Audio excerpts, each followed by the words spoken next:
గుజరాత్ లో భారీ వర్షాలు కురుస్తున్నాయి. వల్సాద్ లో భారీ వర్షాలకు ప్రయాణికులతో వెళ్తోన్న బస్సు నీటిలో చిక్కుకుంది. ఒక్కసారిగా నీటి మట్టం పెరగడంతో ప్రయాణికులు బస్సుపైకెక్కారు. బస్సు నీటిలో చిక్కుకున్న సమయంలో మహిళలు, చిన్నారులతో పాటు మొత్తం 35 మంది ప్రయాణికులున్నట్టు తెలుస్తోంది. ప్రయాణికులను పోలీసులు సురక్షితంగా రక్షించారు.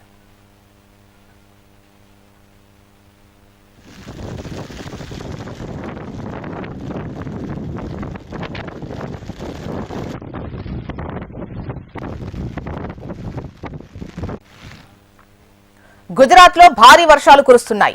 వల్సాద్ లో భారీ వర్షాలకు ప్రయాణికులతో వెళ్తోన్న బస్సు నీటిలో చిక్కుకుంది. ఒక్కసారిగా నీటి మట్టం పెరగడంతో ప్రయాణికులు బస్సుపైకెక్కారు. బస్సు నీటిలో చిక్కుకున్న టైంలో మహిళలు, చిన్నారులతో కలిపి మొత్తం 35 మంది ప్రయాణికులున్నట్టు తెలుస్తోంది. ప్రయాణికులను పోలీసులు రక్షించారు.